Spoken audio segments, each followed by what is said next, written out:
دستورنا القرآن وديننا الإسلام أركانه جليلة دعائم الفضيلة وَلَقَدْ يَسَّرْنَا الْقُرْآنَ لِلذِّكْرِ فَهَلْ مِن مُدَّكِرٍ، اور بے شک ہم نے آسان کیا قرآن نصیحت کو، پھر ہے کوئی نصیحت پکڑنے والا؟ Our guide is the Quran, our religion is Islam. 5 noble pillars upholding what is virtuous. To make the testimony is the base of the faith, and the fast and the prayer, the pilgrimage and charity. سورۃ العلق. اچھا ذرا یہ مشکل صورت ہے، ذرا میں تھوڑا سا بتاؤں. ابتدائی 5 آیات کے بارے میں تو آپ جانتے ہیں کہ سب سے پہلے جو وحی نازل ہوئی وہ سورۃ العلق کی ابتدائی 5 آیات تھیں. لیکن سن لیجئے، اس میں سب سے اہم چیز ہے آخری آیت. آخری آیت میں 2 احکام ہیں، ایک ایجابی ہے اور ایک سلبی ہے. ایک نیگیٹو حکم ہے، ایک پازیٹو ہے. ایک چیز کرنی ہے اور ایک چیز نہیں کرنی ہے. پہلا حکم یہ ہے لا تطیعہ، یعنی طاغوت کی، ابو جہل کی اطاعت مت کرو. ہم یہ بار بار بتا رہے ہیں آپ کو بات کہ آپ کا ایمان مکمل نہیں ہوتا جب تک کہ آپ طاغوت کا انکار نہیں کرتے. وَمَن يَكْفُرْ بِالطَّاغُوتِ وَيُؤْمِن بِاللَّهِ فَقَدِ اسْتَمْسَكَ بِالْعُرْوَةِ الْوُثْقَىٰ. اور تمام رسولوں کو یہ ٹاسک دیا گیا تھا ان اعبدوا اللہ واجتنبوا الطاغوت، اللہ کی عبادت کرو، طاغوت سے بچو. تو قرآن فہمی کے لیے بہت ضروری ہے کہ طاغوت کو سمجھنا، اور قرآن میں جتنے مقامات پر طاغوت کا لفظ آیا ہے ان کو سمجھنا، اور طاغوت کے لفظ سے جتنے دیگر الفاظ مشتق ہوئے ہیں ان کو سمجھنا. اس صورت کے اندر بھی ایک بہت ہی اہم لفظ ہے کلا ان الانسان لیطغی. تو یہ یطغی جو ہے سرکش ہو جاتا ہے، طاغی بن جاتا ہے. اب آ جائیے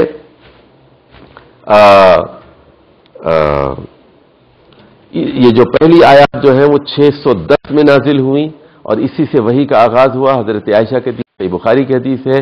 اور جو ہے باقی جو 14 آیات ہیں، 19 میں سے 5 جو ہے پہلے نازل ہوئی.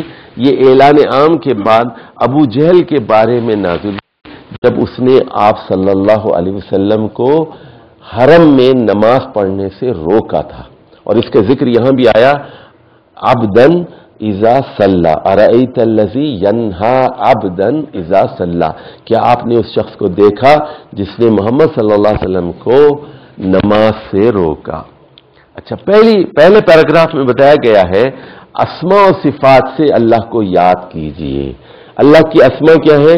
کہ وہ رب ہے، وہ خالق ہے، اور وہ جو ہے معلم ہے، اس نے قلم کے ذریعے سے تعلیم دی ہے، اور وہ اکرم ہے، وہ بزرگ و برتر ہے.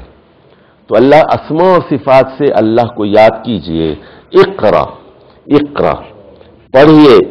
اور اسم جو ہے میں نے پہلے ہی بتایا تھا الاسماء الحسنى اصل میں الصفات الحسنى ہے.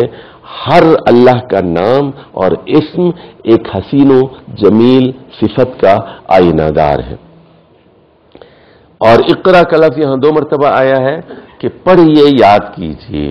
دوسرے پیراگراف میں مستغنی، نفس سرکش، طاغی بن کر دعوت توحید و آخرت کو مسترد کر دیتا ہے. یعنی مستغنی کا مطلب جو کہتا ہے کیئر لیس، چھوڑے یار، کہاں کی جنت، کہاں کی دوزخ، قیامت چھوڑو، بے نیاز، لاپرواہ. اور دوسری چیز کی کیا ہے؟ اس کی سرکش ہے، طاغی ہے، یہ دعوت کو مسترد کر دیتا ہے. تو یہاں کلا ان الانسان لیطغی ان رآہ استغنی اور ان الی ربک الرجعی، اور پھر وہ جو ہے یہ ساری باتیں آئی ہیں. اب یہاں دیکھیے تیسرے پیراگراف میں طاغی قیادت کے اوصاف بیان کیے گئے ہیں. اوصاف کیا ہیں اس کے؟ کہ وہ نماز سے روکتا ہے اور وہ کبھی سوچنے کی زحمت گوارا نہیں کرتا کہ اسلام حق بھی ہو سکتا ہے اور نبی کریم صلی اللہ علیہ وسلم تقوی کی دعوت دے، اور وہ تکذیب کرتا ہے، منہ پھیرتا ہے، اور وہ یہ نہیں سمجھتا کہ اللہ تعالیٰ اس کو دیکھ رہا ہے۔ اب یہاں چوتھے پیراگراف میں طاغی قیادت کا انجام بتایا گیا ہے۔ طاغی قیادت کا کیا انجام ہوگا؟ فرمایا کلا لئن لم ینتہی، اگر وہ آیا لنسفع بالناصیہ، ہم اس کو پکڑ کر اس کی چوٹی کے بالوں سے، پیشانی کے بالوں سے اس کو کھینچیں گے۔ وہ پیشانی جو خطاکار ہے، ناصیۃ کاذبۃ خاطیہ، جھوٹی پیشانی ہے۔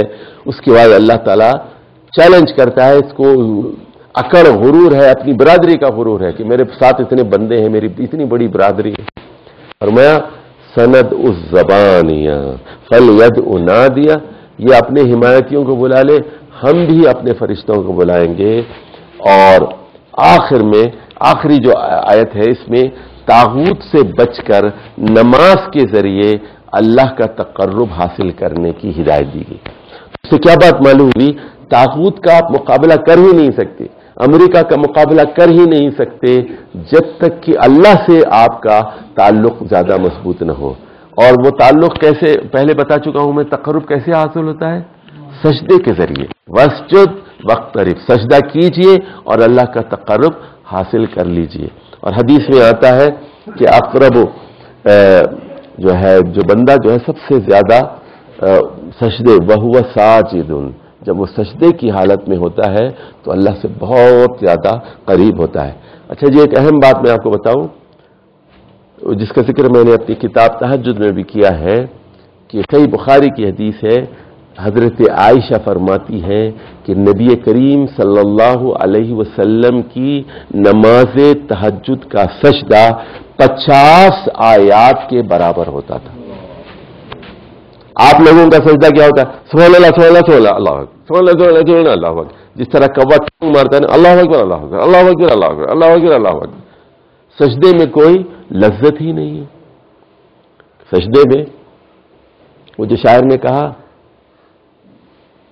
نے کہا میرے اب پوچھنے کیا ہے، فلک میرا زمین میری، تصور عرش پر ہے، تصور عرش پر ہے، تصور عرش پر ہے، وقف سجدہ ہے جبی میری، تصور عرش پر ہے، وقف سجدہ ہے جبی میری، میرے اب پوچھنے کیا ہے، فلک میرا زمین میری، تصور عرش پر ہے، وقف سجدہ ہے جبی میری، میرے اب پوچھنے کیا ہے، فلک میرا زمین میری۔ تو میرے بھائیوں، سجدے میں مزہ آنے لگے، آپ کو سجدہ بوجھ نہ ہو، نماز جب شوق بن جائے، نماز جب شوق بن جائے، نماز میں آپ کو لذت اور مزہ آنے لگے اور اللہ سے بات چیت میں مزہ آنے لگے، تو جیسے وہ صوفی اکرم صاحب کہتے ہیں نا، اللہ سے پنجابی میں بات کرو، تو وہی اللہ سے بات کرنا سیکھو، اللہ سے بات کرنا سیکھو، یہ ہے واسجد واقترب۔ پوری صورت کا خلاصہ دیکھیے، اپنے خالق پروردگار اللہ کی صفات بیان کیجیے، طاغی قیادت کی اطاعت سے بچتے ہوئے اللہ ہی کی عبادت و اطاعت کر کے تقرب حاصل کیجیے۔ لا تطیعہ واسجد واقترب۔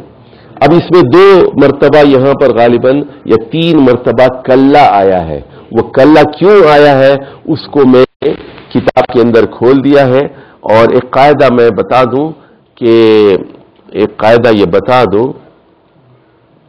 کہ جہاں بھی قرآن میں کلا آتا ہے یا کلا بل آتا ہے یا صرف بل آتا ہے، اس سے پہلے ایک جملہ چھپا ہوا ہوتا ہے۔ قرآن فہمی کے سلسلے میں ایک میں آپ کو کلو دے رہا ہوں، سمجھ لیجئے، قرآن میں جہاں بھی کلا آئے گا یا کلا بل آئے گا یا پھر صرف بل آئے گا، تو وہاں اس سے پہلے ایک جملہ چھپا ہوا ہوتا ہے، اور اس کا مطلب یہ ہوتا ہے، کلا کا مطلب ہوتا ہے تم جو سمجھ رہے ہو وہ غلط نہیں نہیں نہیں نہیں نہیں، تمہارے دماغ میں جو بات ہے وہ غلط ہے، بلکہ صحیح بات یہ ہے. سمجھ گئے؟ جیسے میں اگر جملہ شروع کروں اردو میں اور میں یہ کہوں کہ بلکہ آپ تو شریف آدمی ہیں، بلکہ آپ تو شریف آدمی ہیں، تو اس سے پہلے کیا جملہ شروع، بلکہ سے پہلے کیا شروع محسوس ہے کہ کون کہتا ہے کہ آپ غلط ہیں، بلکہ آپ تو بہت ہی شریف آدمی. اچھا، سجدہ تلاوت کے بارے میں سمجھ لیجئے. سجدہ تلاوت کے بارے میں دو آراء ہیں. بعض لوگوں نے کہا کہ یہ واجب ہے اور بعض لوگوں نے کہا کہ یہ صرف سنت ہے اور سنت کوئی ضروری نہیں ہے. آپ کریں تو بہت اچھا ہے، نہیں کریں تو کوئی ضروری نہیں ہے. ایک بات. دوسری بات یہ سمجھ لیجئے، سجدہ تلاوت کے لیے قبلے کا استقبال بھی ضروری نہیں ہے، قبلہ رخ ہونا ضروری نہیں ہے، کیونکہ نبی کریم صلی اللہ علیہ وسلم مکے سے جب مدینہ جا رہے ہوتے اور کسی سواری پر ہوتے اور تلاوت کرتے تو سر کو ایسے جھکا لیتے اور پیٹھ آپ کی قبلے کی طرف ہوتی. تو استقبال قبلہ بھی ضروری نہیں ہے، اس کے لیے وضو کی شرط بھی نہیں ہے. تو یعنی ہمارے ہاں تھوڑی ذرا زیادہ سختی ہے، تو ذرا پڑھ لیجئے اس کو. تو جو لوگ، لیکن امام شوکانی نے بڑی پیاری بات کی ہے کہ جو لوگ سجدہ تلاوت کرتے ہیں وہ بہت اچھا کرتے ہیں. دوسری بات سن لیجئے کہ آپ ایسا بھی کر سکتے ہیں کہ قرآن میں 14 سجدے ہیں یا 12 سجدے ہیں یا 15 سجدے ہیں، اس کے بارے میں بھی اختلاف ہے. سورۃ الحج کے سجدے کے بارے میں اختلاف ہے. آپ ایسا بھی کر سکتے ہیں کہ یہ 14 سجدے یا 15 سجدے ایک ساتھ کر لیں، آپ پورا قرآن ختم کر لیں اور سجدہ کر لیں، ساتھ کا ساتھ بھی کر سکتے ہیں، بہت اچھا ہے.